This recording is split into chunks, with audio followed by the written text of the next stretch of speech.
Y sí, les invito a que sus Biblias estén abiertas allí, en el Evangelio según San Mateo, en el capítulo 13, los versículos 31 y 32. En este mes nosotros celebramos el mes de la enseñanza. Y en la enseñanza nos encontramos con el discipulado. El discipulado es un método, es sistema que es bíblico, ordenado por nuestro Señor para que cada uno de nosotros sea lo que Él quiere que nosotros seamos. Y hoy quiero hablarles acerca de que el discipulado es crecimiento. Muy muchachito, yo escuché una frase de que todo hombre debía sembrar un árbol, engendrar un hijo y escribir un libro. Muy romántica la idea, pero eso no es un imperativo bíblico. Lo que sí lo es el discipulado. Allá en la Biblia, en el Nuevo Testamento, en Mateo, el Señor ordenó: id y haced discípulos, id y haced discípulos. Y eso está en Mateo 28. Entonces, cada creyente debe ser un discípulo para poder hacer discípulos. Un discípulo tiene discípulos, es una ley. Así que el discipulado se nos convierte en un proceso educativo y espiritual cuya meta es lograr hombres obedientes a Cristo, enseñándoles que guarden todas las cosas que yo os he mandado. Y eso se constituye en el paso inicial. El discipulado es un proceso que dura toda la vida, toda la vida. Uno se gradúa de discípulo cuando está en la presencia del Señor. Así que la finalidad del discipulado es que nosotros pensemos y vivamos como Cristo. Pero el discipulado se convierte en una relación maestro y alumno que está basada en el modelo de Cristo, donde Él escogió un grupo de apóstoles, pero tenía un equipo de discípulos a los cuales Él enseñó, con los cuales Él anduvo, y el propósito fue reproducirse en ellos. Así que en el discipulado nosotros reproducimos carácter, vida espiritual, manera de comportarnos, manera de adorar, manera de llevar la vida cristiana. Pero el discipulado también es un compromiso personal permanente, permanente. Así como no todas las personas son cristianas, porque no todas las personas son hijos de Dios. ¿Quiénes son los hijos de Dios? Mas a todos los que le recibieron y a los que creen en su nombre, les dio el poder, o sea, la capacidad de ser hechos hijos de Dios.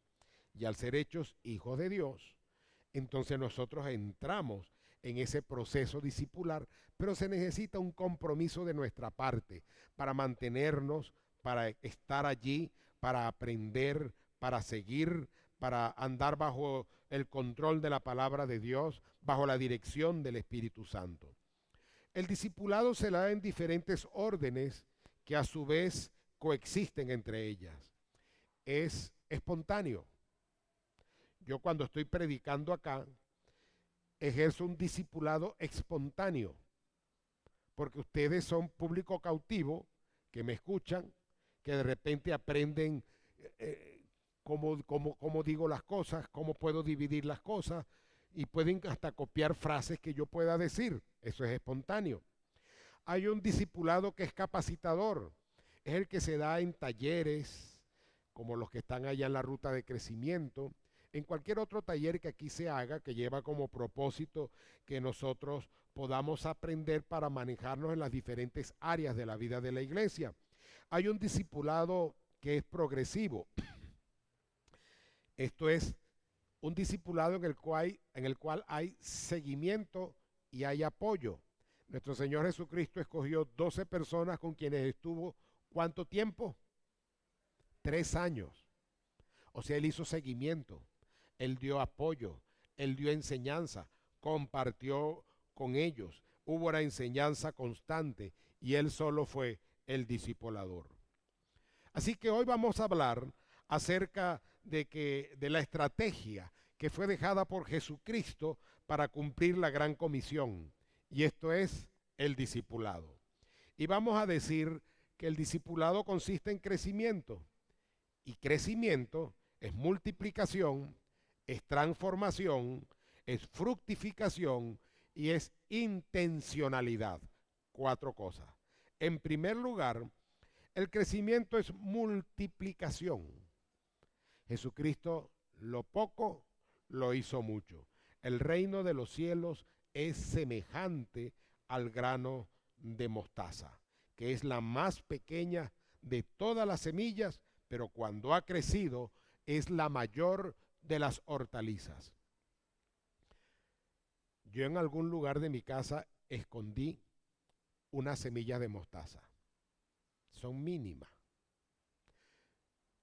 Por no saber dónde las tengo ni me puse a buscarlas. Pero uno las coloca en una página aquí y ustedes de allá para acá no la ven. Es como hacer con un puntico un poquito ahí con el lapicero. El que tenga una vista de águila y aquí cercano podría ver el puntico, pero es una semilla en realidad muy pequeña. En el texto nos dice que es la más pequeña de todas las hortalizas. Y cuando habla que el reino de los cielos es semejante a esa semilla que se siembra y crece y llega a ser un arbusto o un árbol, pues eso nos habla del Evangelio. De un comienzo humilde, allá en el pesebre en Belén, Jesucristo desarrolló un ministerio que trascendió Belén, que trascendió Judea y que trasciende la humanidad. Jesucristo se crió en una región llamada Galilea y la gente menospreciaba Galilea y decía, ¿podrá de allí salir algo bueno? Es como en algunos países, por ejemplo, yo sé que en Colombia se menosprecian a los pastuzos, a los de la región de Pastos. O aquí decir de Sabaneta, podrá salir algo bueno, cosas así. Entonces, en otros países también existe eso. Y eso era lo que se podía decir allá en aquel lugar de Galilea. ¿Podrá salir algo bueno? Pero Jesucristo inició su ministerio, ¿dónde? En Galilea. ¿Con quiénes? Con galileos. Y a través de ellos tenemos la expansión del Evangelio en la cruz, del Evangelio en el mundo. De la vergonzosa cruz, donde Cristo murió crucificado, ¿se podría esperar algo bueno? Pero en esa cruz pagó Jesucristo por tus pecados y por los míos. El Dios que se hizo hombre, que no tuvo pecado, murió en la cruz. Él se hizo pecado, cargando los pecados de cada uno de nosotros. Y murió allí en la cruz. Pero de la cruz salió al sepulcro, pero el sepulcro no lo retuvo. Él resucitó. Él ascendió a los cielos y Él viene otra vez. Así que de la vergonzosa cruz a la gloriosa resurrección, a la ascensión del Cristo a los cielos y a la esperanza de vida eterna y de un retorno a la tierra. Dice la Biblia que se convierte esta semillita mínima en la mayor de las hortalizas. Usted puede sembrar cualquier semilla y usted puede aspirar a que esa semilla crezca y le produzca un fruto, ¿cierto? Pero usted no sabe cómo se da ese crecimiento. Usted no sabe, podrá estudiarlo, que la semillita se abrió, que echó una raicita y luego un tallito y ahí fue creciendo. Pero ¿cómo se dio ese crecimiento? Eso es por el obrar milagroso, así como el crecimiento de la gloria, de la obra de Dios, de las iglesias. Es milagroso, se da porque el Espíritu Santo lo permite y lo hace y lo va haciendo en cada uno de nosotros. Fíjense, un arbusto de mostaza puede ser más o menos de este alto, en promedio. Pero se han encontrado hasta arbustos de 5 metros. Pero hay muchos arbustos de 3 metros. O sea, de una semillita que uno puede llamarla insignificante, se convirtió en un arbusto. Pensemos en los discípulos. ¿Dónde estaban los discípulos cuando Jesucristo moría en la cruz? Asustados, escondidos, huyendo. Cuando Jesucristo resucita, ¿dónde estaban ellos? Encerrados. Que no los identificaran, que no supieran quiénes son. Y entonces, ¿qué sucede? De allí, de ese grupo de discípulos asustados, atemorizados, se convirtieron en un equipo de valientes que hoy, ustedes saben cuántos en el mundo nos llamamos cristianos, aunque muchos de los que se llaman cristianos no son cristianos. Más de 3.000 millones de personas. Más de 3.000 millones de personas. Cerca del 40% de la población mundial se define como cristiano. General, católico, evangélico, protestante, adventista, testigo de Jehová, mormones.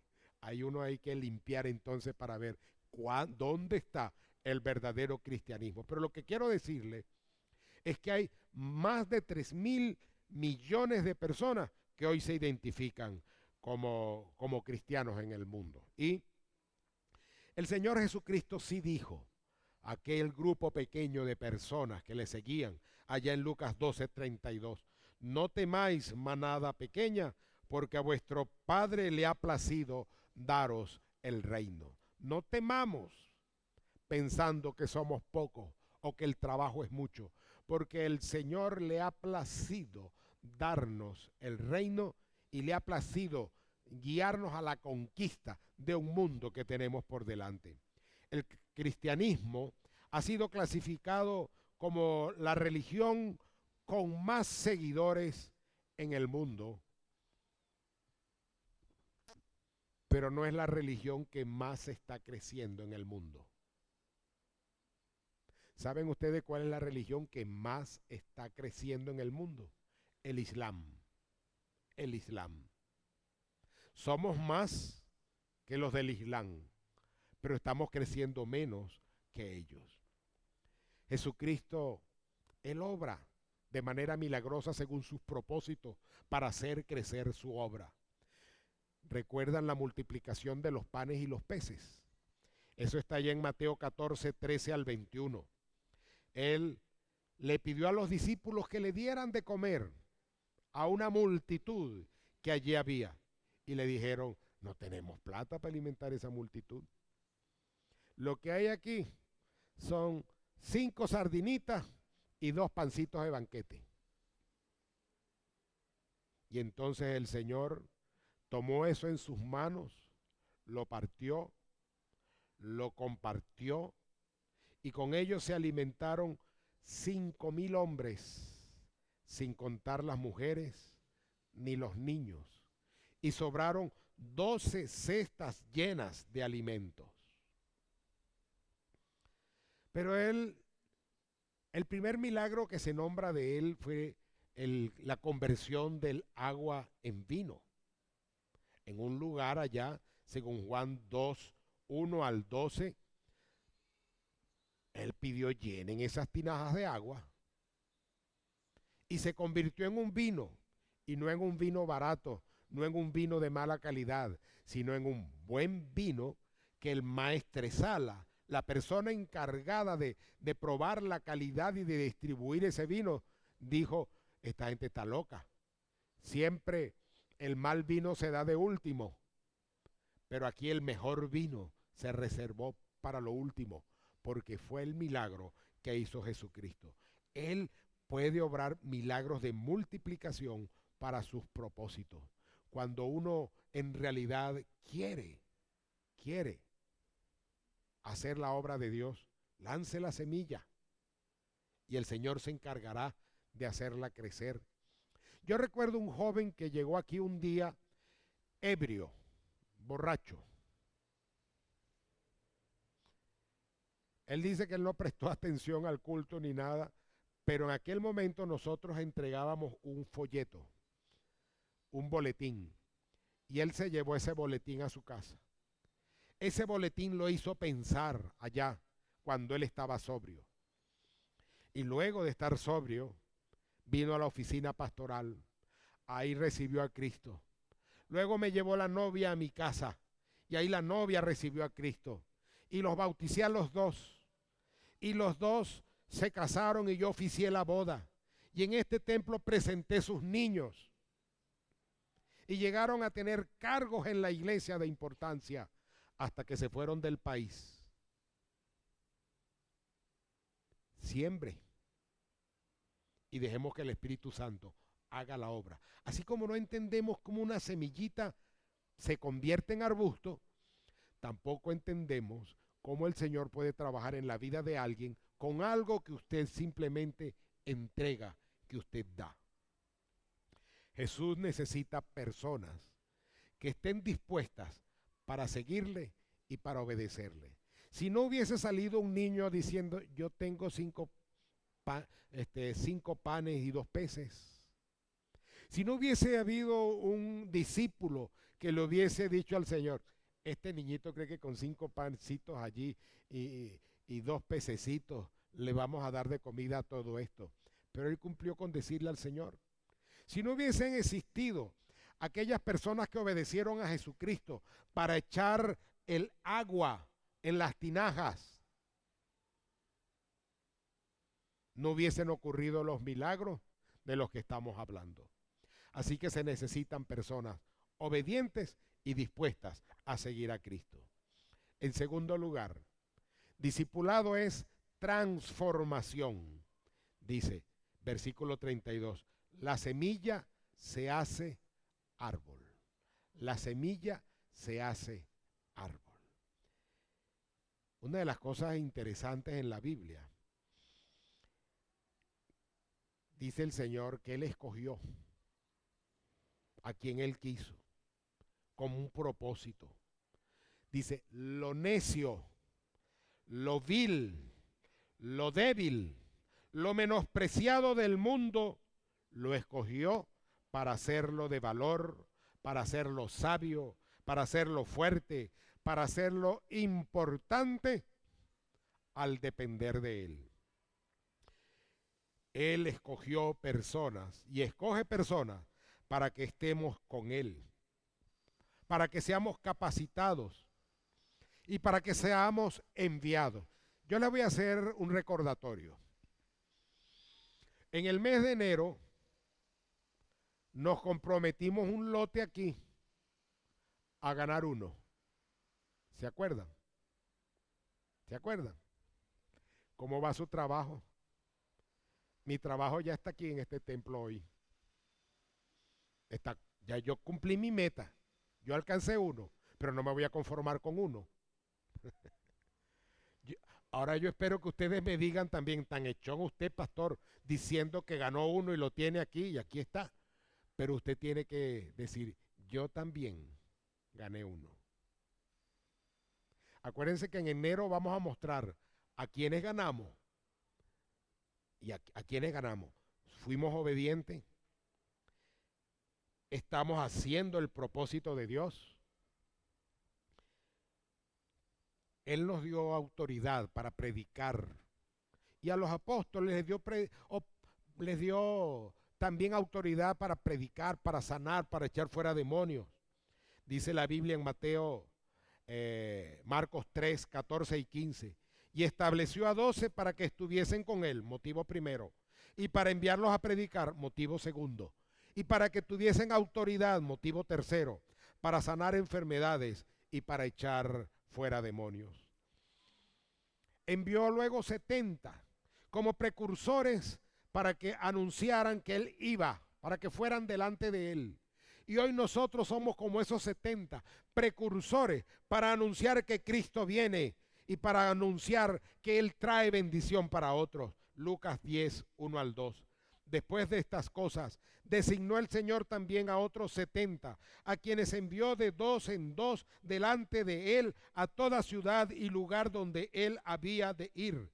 En cualquier ciudad donde entréis y os reciban, comed lo que os pongan delante, y sanad a los enfermos que en ella haya, y decidles, se ha acercado a vosotros el reino de Dios. Pero dice la Biblia, dijo el Señor Jesucristo, allá en Mateo 24, 14, que la condición para que Cristo venga es que el evangelio sea predicado en todas las naciones. Y será predicado este evangelio del reino en todo el mundo para testimonio a todas las naciones. Y entonces vendrá el fin. ¿Estamos viendo señales del fin? Sí. Estamos viendo una inmoralidad creciente. Estamos viendo un mundo perdido. Estamos viendo que el pecado abunda. Pero todavía el evangelio no está siendo predicado en todo el mundo. Pero está a punto. Pareciera que vamos enrumbado a eso. Pero tu vecino conoce de Cristo por ti. Tus compañeros de trabajo han tenido la oportunidad de escuchar el mensaje del evangelio por ti.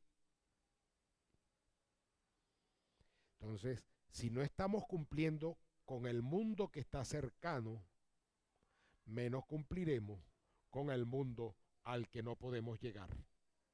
Tenemos que comenzar con lo que está cercano, nuestra familia, nuestros amigos, nuestros vecinos, nuestros compañeros de estudio, nuestros compañeros de trabajo. Dice que Jesucristo escogió a personas con propósito.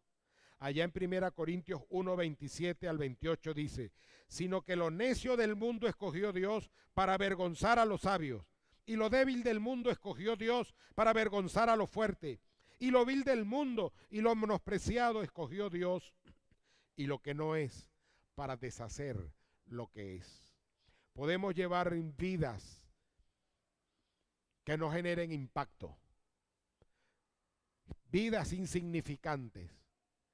Pero cuando venimos a Jesucristo, la vida adquiere significado y adquiere el propósito para impactar la vida de otras personas.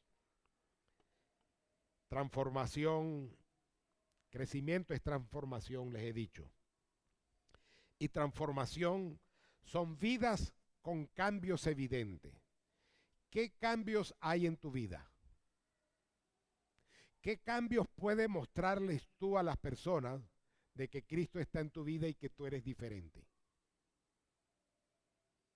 ¿Qué cambios se pueden evidenciar? Podemos llegar a Cristo con vidas perdidas. De hecho, así lo dice la Biblia. Dice que algunos llegaron siendo homosexuales, pero Cristo los cambió. Que otros llegaron en adulterio, pero Cristo los cambió. Que otros llegaron siendo alcohólicos, pero Cristo los cambió. Que otros llegaron siendo asesinos, pero Cristo los cambió. Que otros llegaron siendo ladrones, pero Cristo los cambió.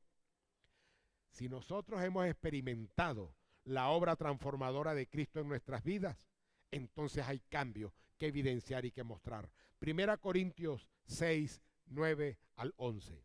¿No sabéis que los injustos no heredarán el reino de Dios?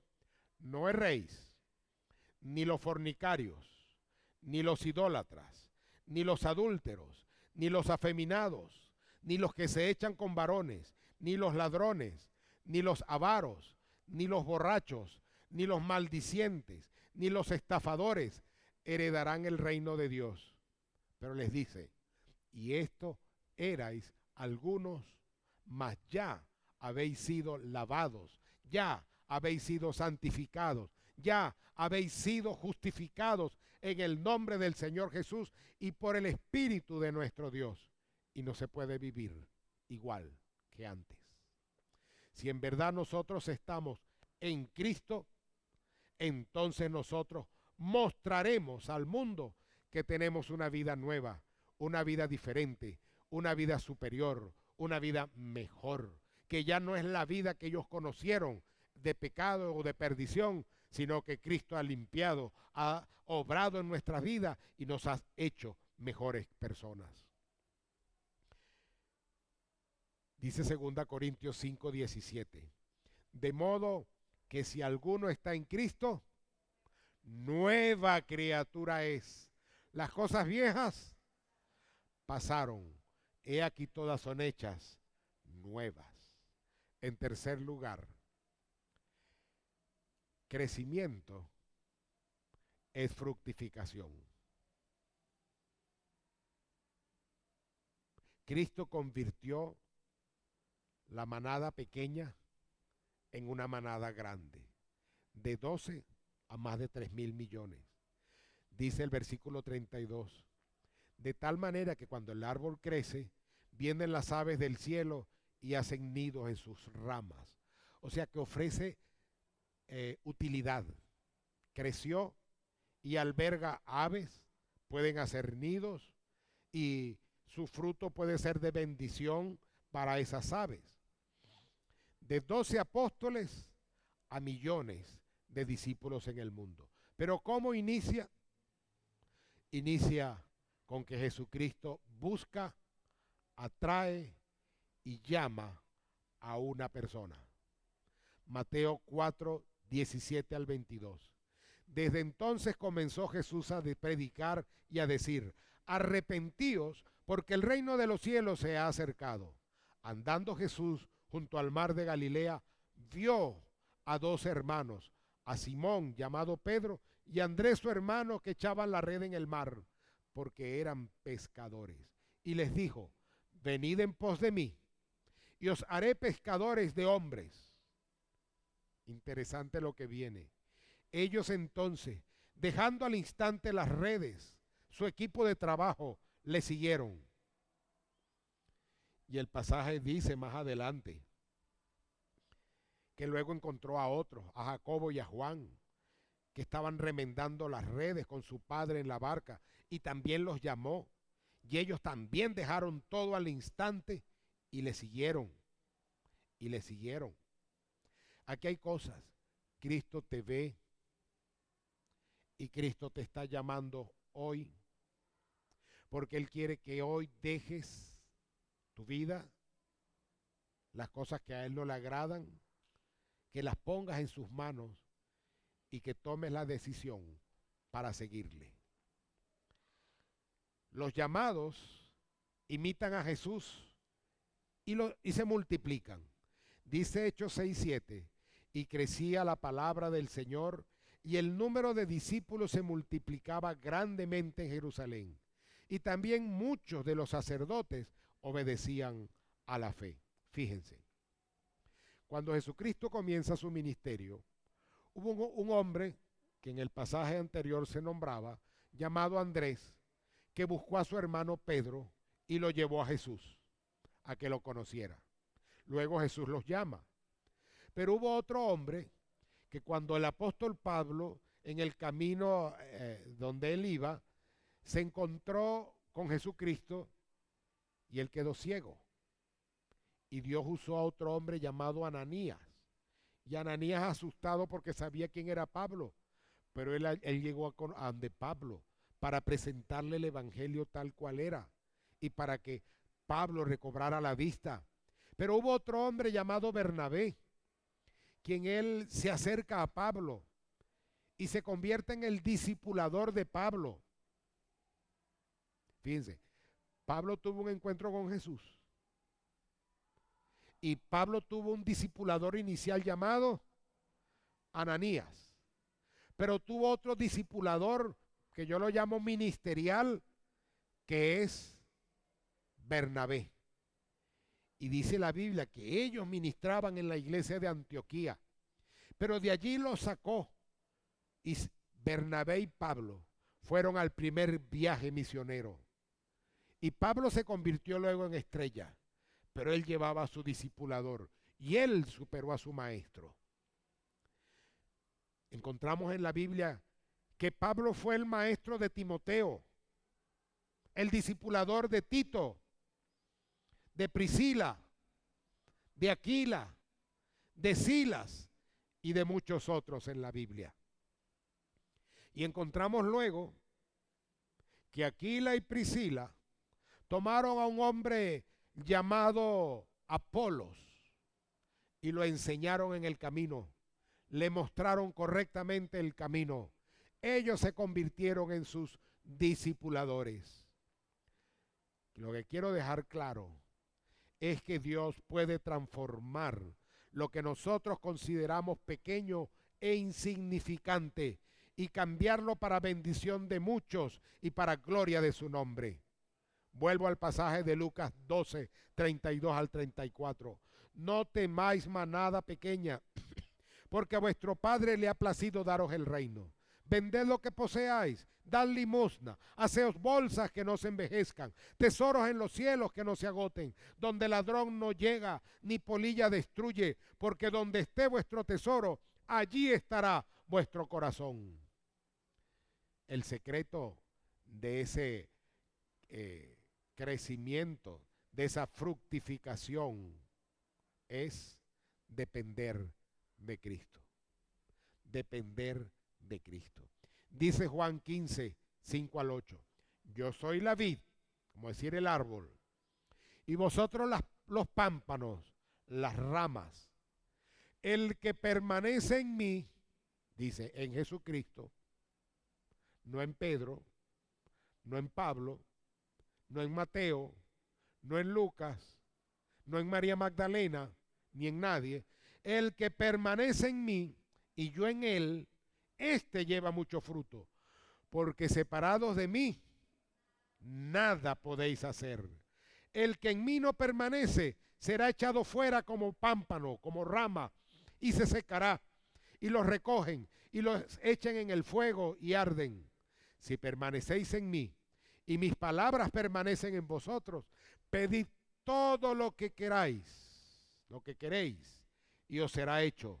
En esto es glorificado mi Padre, en que llevéis mucho fruto y seáis así mis discípulos, en que traigáis por lo menos uno y seáis así mis discípulos. En cuarto lugar, el crecimiento es intencional, es intencional. Comienza por delegación. Jesucristo nos empodera al involucrarnos en su misión, delegándonos el discipulado. Dice versículo 31, el reino de los cielos es semejante al grano de mostaza que un hombre tomó y sembró en su campo. El reino de los cielos. Nosotros hemos sido comisionados por Cristo. Hechos 1:8, y me seréis testigo. Marcos 16, id y predicad. Mateo 28, 19 al 20 tenemos lo que llamamos la orden de la gran comisión.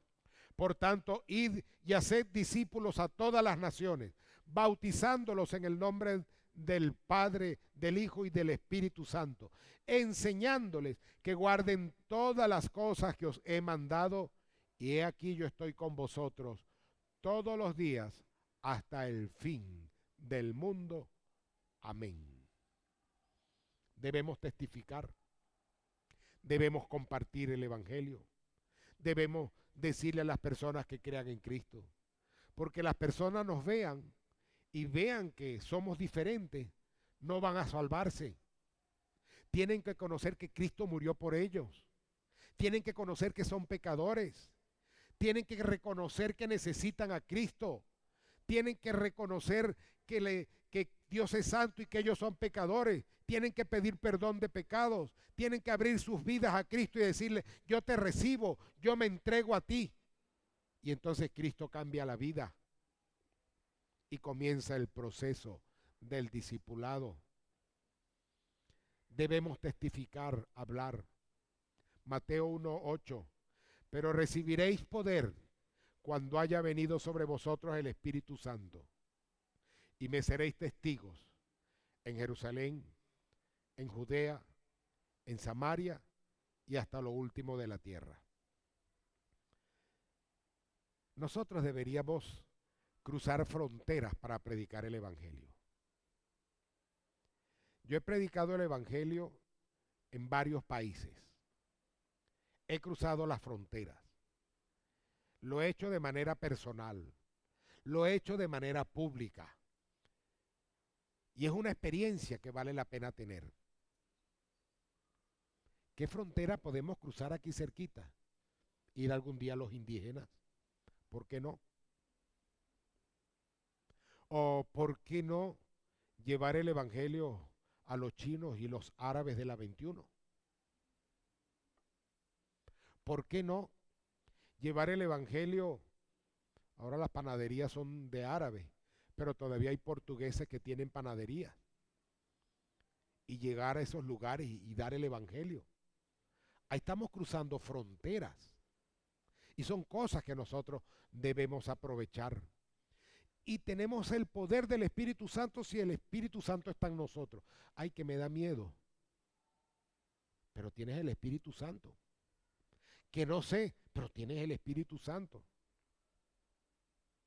Un día pedíamos cola, mi esposa y yo vivíamos en el Trigal, en Cabudare, y pastoreábamos en Reconciliados con Dios. Y claro, yo voy, desde que yo tengo memoria, yo voy al culto lo mejor posible. Y cuando el hombre que nos da la cola era un periodista, y él dice, ¿y ustedes van a sacar la cédula? Tuve que explicarle, tuve que hablarle.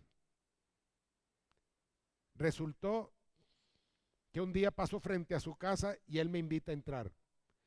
Y me dice, ustedes son los primeros evangélicos que entran a mi casa. Prediqué el evangelio en esa casa. Se convirtió la esposa, se convirtió la suegra, se convirtió la cuñada. Él no se convirtió. Él se fue al infierno. Pero la salvación llegó a esa casa. No había permitido la entrada a nadie, pero por una burla llegó el evangelio a otros. Así que uno tiene que aprovechar las oportunidades. En algunas panaderías me llaman paisano y yo me aprovecho de eso y hablo de Cristo. Un día en el negocio donde trabajaba Mari, un señor libanés, y yo estoy sentado allí conversando con él. Él se paró y se fue a otro lugar y entró otro árabe y me habló en árabe, pensaba que yo era árabe. O sea que uno puede valerse de algunas cosas para predicar el evangelio. Y usted puede hacerlo, podemos hacerlo, debemos testificar, debemos sembrar. Ese sembrar es como el sembrador que sale a sembrar, lanza la semilla y rogamos al Señor para que la semilla caiga en buen terreno. En 2 Timoteo 2:2 también me habla de intencionalidad. Lo que has oído de mí ante muchos testigos, esto encarga a hombres fieles que sean idóneos para enseñar a otros. Cuando yo escojo personas para discipular, como los tengo en Forma Líder, yo los escojo para que ellos se multipliquen, para que el Forma Líder no solo lo dé yo, sino que puedan darse en las misiones, que puedan darse en otros grupos, que sea de multiplicación. Pero ¿saben otra cosa? En esto de la intencionalidad, no solo es sembrar, sino proteger y cuidar. ¿Se acuerdan que yo les dije que el árbol crece y llegan las aves y hacen nido? Pero las aves también las podemos ver en un sentido negativo. ¿Ustedes no han visto en las películas que la gente coloca espantapájaros en los sembradíos para correr los cuervos? Bueno, había una señora que se casó con un hombre muy feo y ella lo mandaba a él a caminar en el campo para que los pájaros se fueran. Pero en realidad nosotros eh, tenemos que ser cuidadores también de lo que nos estamos sembrando, de cuál es nuestro campo y nuestro sembradío. Debemos protegerlo. Las aves pudieran significar al enemigo, como en la parábola del sembrador. ¿Se acuerdan? En la parábola del sembrador dice que vinieron las aves y se comieron la semilla. Y entonces no creció. O sea, las aves también pueden ser el maligno que envía a sus agentes. Donde hay crecimiento, allí va a estar el diablo para entorpecerlo. Y puede que usted sea muy piadoso, como Pedro. Pero ¿qué le dijo el Señor a Pedro en un momento? Apártate de mí, Satanás, porque me eres tropiezo. El Señor Pedro quiso reconvenir a Jesucristo y Jesucristo lo reprendió. Proteger y cuidar. Siendo yo nuevo, o sea, nuevo en el hecho de haber entregado mi vida a Cristo, nuevo en el hecho de querer evangelizar, y mis compañeros de pandilla vinieron a la iglesia y algunos se entregaron a Cristo, otros se fueron. Hoy uno es pastor en Guayana de ese grupo.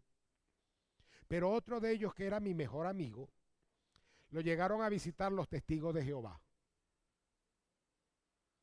Y yo me fui con mi Biblia, que ni sabía cuántos libros tenía la Biblia, ni cómo se llamaban, ni dónde encontrar un versículo u otro. Y me fui a pelear porque me estaban quitando un nuevo creyente que yo tenía. Y fui, peleé. Ellos me arrastraron, me golpearon, pasaron coleto conmigo. Pero yo gané la pelea. Porque ese nuevo creyente se quedó aquí, se bautizó. Él murió ya. Pero miembros aquí de esa iglesia, miembros de esta iglesia están su hermano, su cuñada y su sobrina. O sea que no fue en vano. Vale la pena entonces hacerlo, cuidar, defender. Gálatas 5, 7 al 9 dice, y eso habla de que el crecimiento da lugar a que el enemigo nos echa a perder y nosotros empezamos a correr mal. Vosotros corríais bien. ¿Quién os estorbó para no obedecer la verdad? A la verdad. Esta persuasión no procede de aquel que os llama. Un poco de levadura leuda toda la masa. Un poco de levadura leuda toda la masa. Una mala enseñanza, una mala cosa puede alcanzar a la mayoría. Y para concluir, hoy les he hablado sobre el discipulado como la estrategia educativa que dejó nuestro Señor Jesucristo para cumplir la gran comisión. Y les dije que el discipulado es crecimiento. Y ese crecimiento es multiplicación. Ese crecimiento es transformación personal. Ese crecimiento es fructificación. Y ese crecimiento es intencionalidad. Y yo pregunto, ¿eres un discípulo? De discípulos de Cristo, las personas pasaron a ser cristianos, pequeños Cristos. De pequeños Cristos pasamos a ser creyentes. Y de creyentes nos hemos convertido en asistentes, sin cambio de vida, sin transformación, y muchos asisten sin tener a Cristo en su vida. Y pareciera que nos estamos convirtiendo en una sociedad de marketing, en una sociedad de mercado.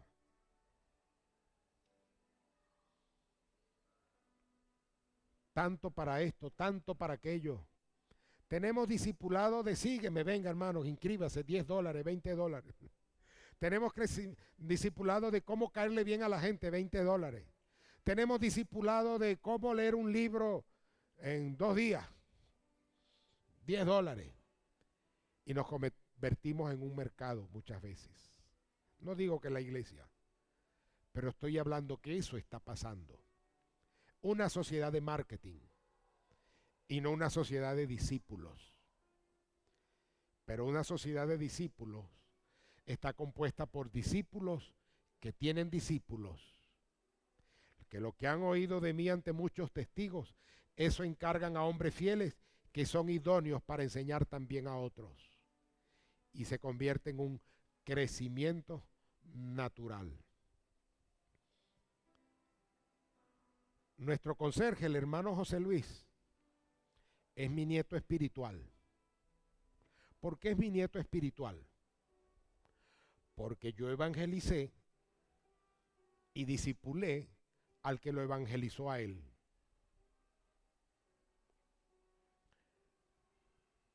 Victoria, creo que su mamá también, son mis bisnietas espirituales. Porque yo evangelicé a una persona que bauticé aquí, y esa persona evangelizó a Dagny. Dagny se convirtió en mi nieta, y Dagny trajo a su cuñada y a su sobrina, y son mis bisnietas. Santo Dios.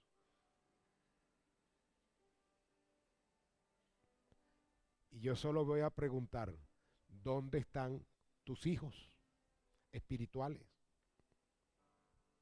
El discípulo tiene que hacer discípulo. Discipulado es crecimiento.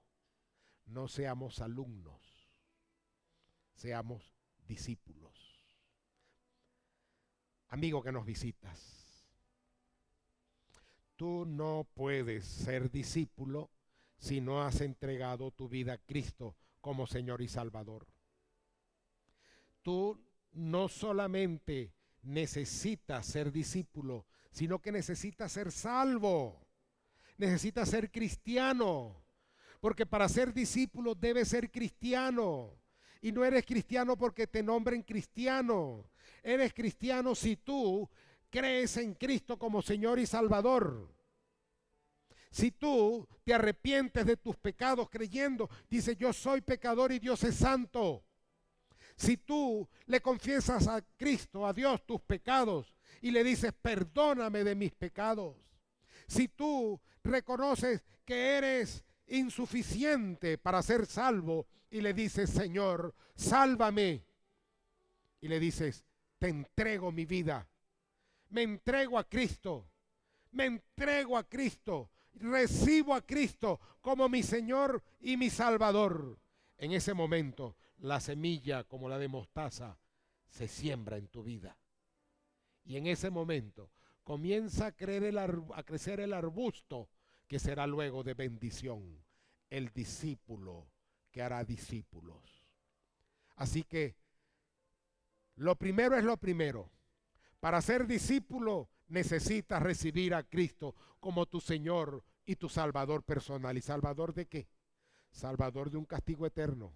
Salvador del poder del pecado. Salvador del castigo del pecado. Salvador de la presencia del pecado. Salvador de nuestra propia naturaleza pecaminosa. Salvador del mundo que nos contagia y nos contamina. Así que hoy, si tú quieres entregarle tu vida a Cristo como el primer paso para andar en este mundo de discipulado, tú debes decirle, Señor, creo en ti, perdona mis pecados, me entrego a ti, te entrego mi vida, transfórmame, cámbiame, hazme crecer. Y el Señor lo hará, y el Señor lo hará.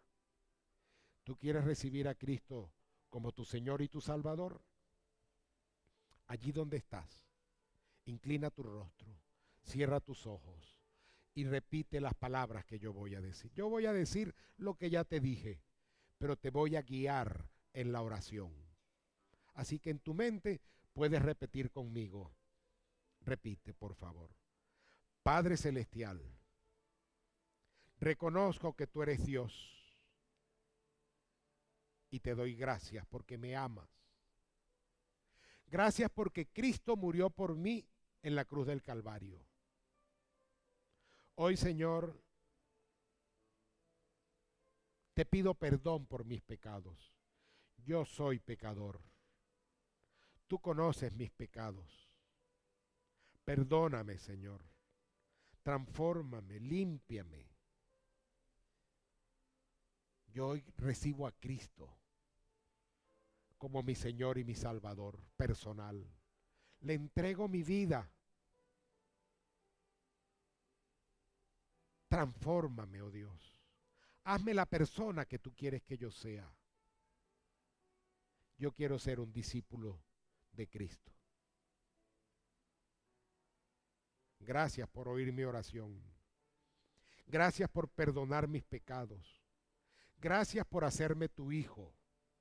Gracias por darme una vida nueva a partir de este instante. Una vida en abundancia. Gracias por darme un cielo donde estaré. Gracias por darme esta iglesia para crecer. Y gracias por iniciarme en el camino del discipulado. Y en Cristo Jesús te lo pido y te doy gracias. Amén y amén. Sigue con tus ojos cerrados y tu rostro inclinado. Si tú hiciste esta oración conmigo, en el nombre de Jesús, yo te invito a que levantes tu mano allí donde estás. ¿Quién hizo esta oración conmigo? Dios te bendiga. ¿Habrá alguien más que haya hecho esta oración conmigo? ¿Habrá otra persona?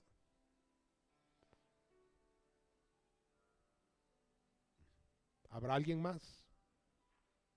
Alguien que le dijo, Dios te bendiga, mi linda. Sí, también de los niños es el reino de los cielos, porque Él dijo, dejad a los niños venir a mí y no se lo impidáis, porque de los tales es el reino de los cielos. ¿Habrá alguien más?